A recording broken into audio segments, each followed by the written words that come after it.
চুঁচুড়া বিধানসভা আজকে একটা ধুমধারাক্কা পরিস্থিতি। এই ছবি আমরা জীবনে চুঁচুড়া শহরবাসী হিসেবে আমরা কোনোদিন দেখিনি। আজকে 28 নম্বর ওয়ার্ডে যে অপ্রীতিকর ঘটনা ঘটলো, দেখুন সিআরপিএফের হাতে নিয়ে, সিআরপিএফকে হাতে নিয়ে ক্ষমতা আসা নিয়ে আজকে বিজেপির চক্রান্ত। এই ছবিটা দেখান আমার ক্যামেরা পার্সন চেয়ারম্যান, আমার সামনে আছে কাউন্সিলর দেবযানী দত্ত। দেবযানী, কি ঘটনা ঘটেছিল আমাদের একটু যদি বলেন।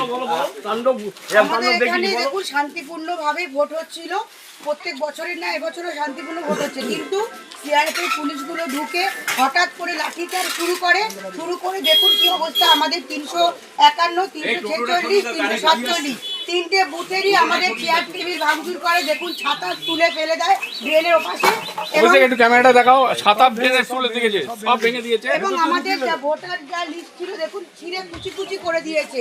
আপনার বুথটা কোথায় ছিল? দেশবন্ধু স্কুল তো না, আমার বুথ ছিল খুশিগলি প্রাইমারি জিএসএফ স্কুল। বুথের চেয়ে আপনার 100 মিটারের দূর, 100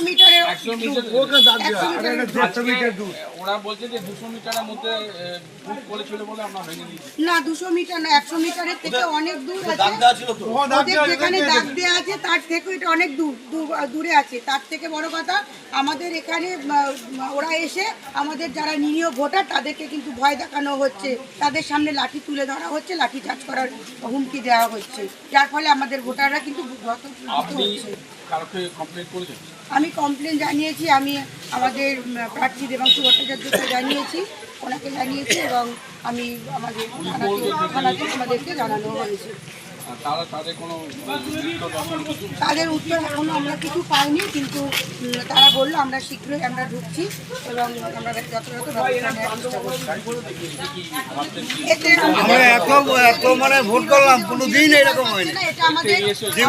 আমাদের সাধারণ ভোটার নিরীহ ভোটার এরা ভয় পেয়ে যাচ্ছে। এরা কিন্তু ভীষণ ভীত, এবং যারা ছিল তারা সবাই কিন্তু ভেতরে ঢুকে যাচ্ছে, বাড়ির ভেতরে ঢুকে যাচ্ছে। এবার যে এটা আমাদের কি অবস্থা। আমাদের এখানে থানাতে না, এর আগে আমাদের এখানে এত শান্তিপূর্ণ ভোট, এরকম ধরনের কোন বিশৃঙ্খলা সৃষ্টি হয়নি। এত শান্তিপূর্ণ ভোট হচ্ছিল, তা সত্ত্বেও এরা এসে বিশৃঙ্খলা সৃষ্টি করে দিল। এবং চুঁচুড়ার আগেও ভোট হয়েছে, উৎসবের মেজাজে হতো, উৎসবের মেজাজেই হচ্ছিল, এবং আমরা অনেকটা দূরে ছিলাম। আমাদের ছেলেরাও ভীষণ ভালো, আইন শৃঙ্খলা মেনেই আমরা ভোট করছিলাম, কিন্তু জানি না একদম তুরন্ত ঝড়ের মতন এসে ঝাপাঝাপ লাঠির বাড়ি শুরু করলো, এবং আমাদের বেশ কিছু কর্মী কিন্তু আহত, তাদের কিন্তু পায়ে চোট লেগেছে, কেউ পড়ে গিয়ে চোট পেয়েছে, কেউ লাঠির বাড়িতে চোট পেয়েছে। আমরা কথা বলে নিলাম কাউন্সিলরের সঙ্গে। 28 নম্বর থেকে শিবাজি নগরের রিপোর্ট, নিউজ 18+। উঠে দিয়েছে কেন সময়, কিন্তু অবাক হয়ে গেছে।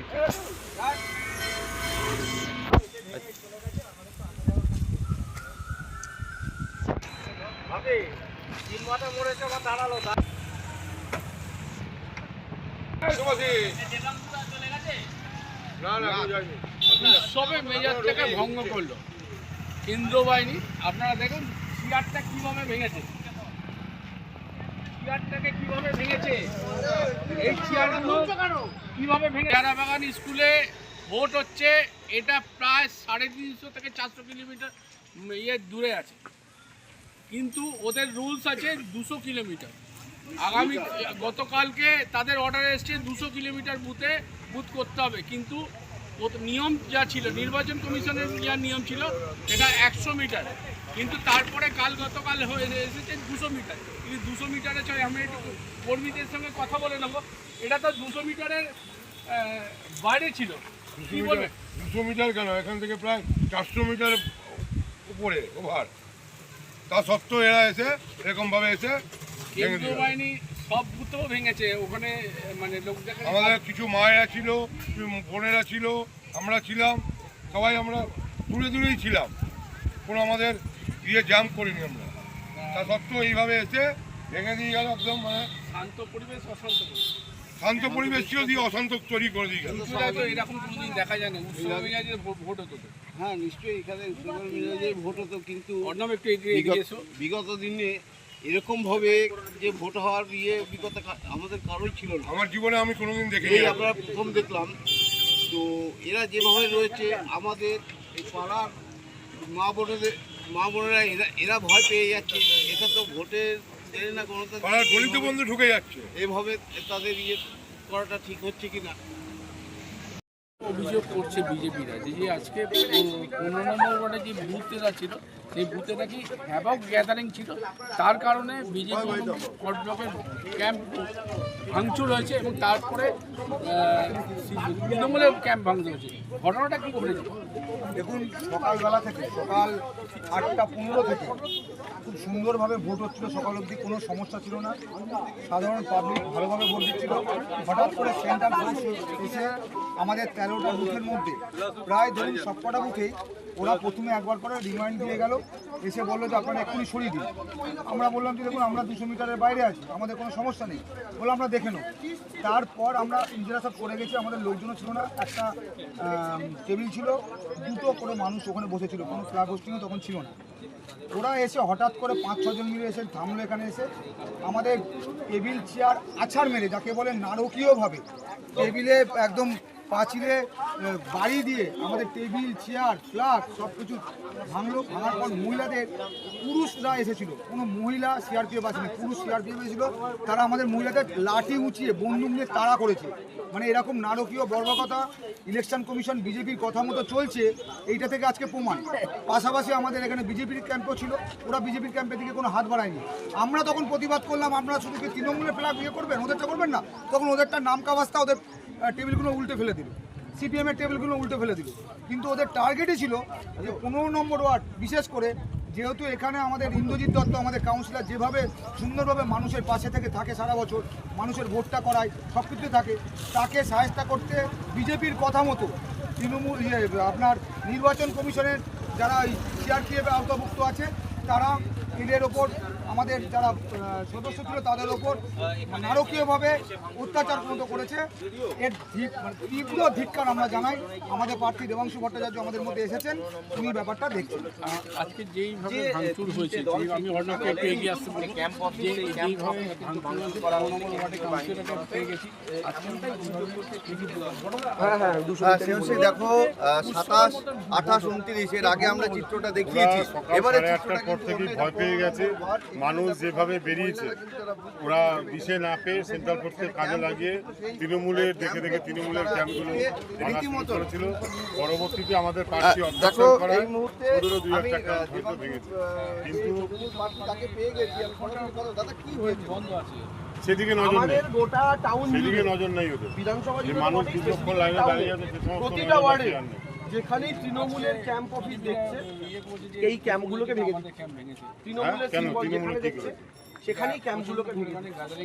পাড়ার মানুষ যদি বেরিয়ে আসে তৃণমূলের ক্যাম্পে, তো যাক বিজেপি আটকা পাড়ার লোকদের, পাড়ার লোকরা তৃণমূলের ক্যাম্পে আসছে, ওদের ক্যাম্প ফাঁকা, কেউ যাচ্ছে না, ওদের গাত্র দেওয়া জেলা জেলা থেকে ইস্যু হয়েছে 200 মিটার ডিস্টেন্স। সেই কথা বলে প্রতিটা বুথে আপনারা দেখুন 100 মিটারের দাগ কাটা রয়েছে। তৃণমূলের ভাঙচুর এবং লোকদেখানি বিজেপি তাহলে কেন তারা বুথে বুথে 200 মিটার? আজকে উৎসবে মেজাজে, আজকে চুচুড়ারবাসী উৎসবে পরিণত করে এই ভোটটাকে।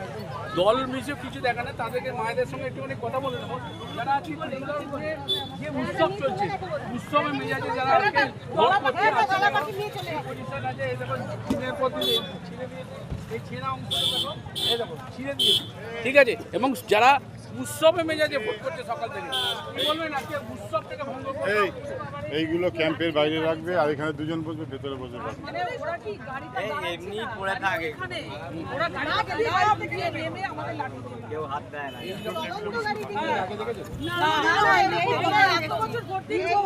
এখানেই আমরা বসি, এখানেই এইভাবে ভোট হয়, সবাই যায়, আমরা স্লিপ দিয়ে তাদের সাহায্য করি। কিন্তু এই বছর এরকম এই নতুন দেখতে হলে এটা কোনো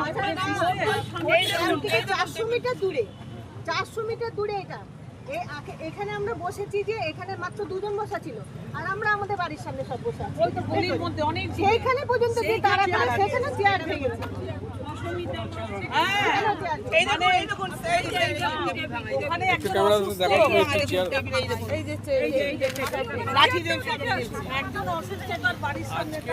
যেভাবে এই বলার ভাষা নেই, এই মহিলারাই বললেন। কিছুটা থেকে অর্ণবের সঙ্গে শিবাশী মল্লিকের রিপোর্ট, নিউজ 18+। সিআরপিএফে আবার এখানে অত্যাচার দেখা গেল। আমরা একটুখানি কথা বলে নেব যে কি হয়েছিল দিদি আজকে, কতজন ভোট দিতে পারেনি? আর সকাল থেকে এই সমস্যাটা হচ্ছে 316 নম্বর ওয়ার্ডে স্লো চলছে, আমরা বারবার বলেছি। হ্যাঁ, তাতে একটু কোনো এগিয়ে চলো। সুবিধা হয়নি। বাধা দিচ্ছে কেউ? হ্যাঁ, বাধা তো অবশ্যই দিচ্ছে, বাধা তো দিচ্ছে। দুজন পুলিশ অফিসার দিদিকে ধাক্কা দিয়ে দিল রীতিমতো, আমাদেরকে ওখানে যেতে দিচ্ছে না। আমাদের দিদিকে, আমাদের দিদি, হ্যাঁ, আমাদের কাউন্সিলর দিদি, ওনাকে তো আমরা নিশ্চয়ই যাবো, উনি তো আমাদের ভালোর জন্যই বলতে গেছে। হ্যাঁ, সেখানে ওনাকে ধাক্কা দিচ্ছে, সেখানে আমরা যাচ্ছি বলে আমাদের কবিতা সিনহা আর দীপশ্রী সেনগুপ্ত হ্যাঁ, দিদিকে ধাক্কা পর্যন্ত দিয়েছে। মানে উনি সামনে দাঁড়িয়েছিলেন, তা আপনারা কোনো উঁচু স্তরে কমপ্লেন করেছেন কিছু? আজকে সকালবেলা আমি 1টা নাগাদ এখান থেকে এলাম, তখন থেকেই দেখছি বুথটা জ্যাম। তারপরে আমরা আমাদের দলের বিভিন্ন জায়গায় জানানো হয়েছে, তারপরে সেক্টর অফিসারকে জানানো হয়েছে। সে বলছে দেখছি আমরা ভিভিপ্যাটটা চেঞ্জ করবো। 3টে থেকে এসে আমরা এখানে দাঁড়িয়ে রয়েছি যে যাতে এইভাবে ঠিকঠাক ভোটটা হয়। 2.5 ঘন্টা 3 ঘন্টা এক একজন দাঁড়িয়ে রয়েছে। কিছু লোক বেরিয়ে গেল যে ভোট খেয়ে দিয়ে এসে দেবো, বারবার আসছে এক একজন করে। তারপরে বীতশ্রদ্ধ হয়ে কিছু প্রায় 40-50 জন ভোটার চলে গেছে। পরে 5টা নাগাদ যখন এসে আমি সেক্টর অফিসারের সঙ্গে কথা বলছি, বলছে ভিভিপ্যাট এক্ষুনি আসছে, দিয়ে লাইট লাগানোর ব্যবস্থা রয়েছে। যে লাইট লাগিয়ে কী হবে, মানুষগুলো 2 ঘন্টা 2.5 ঘন্টা দাঁড়িয়ে রয়েছে, আপনারা ওনাদের অন্তত ভোট দেওয়ার ব্যবস্থাটা করুন। আর কারণটা কী, এতক্ষণ ধরে এনারা কেন দাঁড়িয়ে থাকবেন? আর আমি এসে শুনলাম যে অনেকে চলে গেছেন। এবার যে এই ভোটটা যে আমাদের চলে গেল, মানুষ তার মানে অধিকারটা, এই যে এসআইআরের ফলে যে আমাদের ড্যামেজটা হয়েছিল, তারপরে যে এইটা মানুষ তাদের ভোটাধিকারটা প্রয়োগ করতে পারলেন না, সেইটাই আমার আক্ষেপ। সেইটা যখন আমি জিজ্ঞেস করতে গেছি, 2টো মহিলা কনস্টেবল ছিলেন, তারা মানে রীতিমতো ধাক্কাধাক্কি করেছেন, মানে পারলে মানে আমার গায়ে হাত তুলতেন। বেঙ্গল পুলিশ নাম দুটো হচ্ছে গিয়ে নাম দুটো বলো। দীপশ্রী সেনগুপ্ত আর কবিতা সিনহা এনারা ছিলেন, সঙ্গে সেন্ট্রাল ফোর্স ছিল, আমার সঙ্গে একজন এজেন্ট ভদ্রলোক ছিলেন। আমার সকাল থেকে আমার 250 ভোটেই কাজ করেছেন, গোপাল ঘোষ, তার দিকেও তেড়ে গেছে। দিয়ে যখন আমরা প্রেসকে ডাকলাম, ওরা আমাদের দুদিক থেকে আটকে দিল। 2টো সেন্ট্রাল ফোর্সের গাড়ি এসে প্রায় 200 মিটারের বাইরে আমাকে বার করে দিল, দিয়ে বললো আপনি একদম আসবেন না। অন্য রিপোর্টারদের সঙ্গে তারা কথা বললো যে 90% পোল হয়ে গেছে, কিন্তু কোনো বুথে, আমার 316 বুথে এখন পর্যন্ত যা খবর আছে 90% ভোট হয়নি। 100 লোকের মতো ওরা ভেতরে আটকে রেখেছিল, তাদের ভোট এখনও চলছে। এখন 7টা বেজে গেছে, এখনও ভোট চলছে। আচ্ছা, ক্যান্ডিডেটকে জানিয়েছেন? হ্যাঁ, ক্যান্ডিডেটকে জানিয়েছি, বা তাদের সহযোগী যারা তাদেরও জানানো হয়েছে। আমাদের এক্স চেয়ারম্যান গৌরীকান্ত মুখার্জিকেও জানানো হয়েছে। প্রত্যেকেই বলছে চেষ্টা চালাচ্ছি, কিন্তু কোনো রকম কোনো আমরা সাহায্য পাইনি।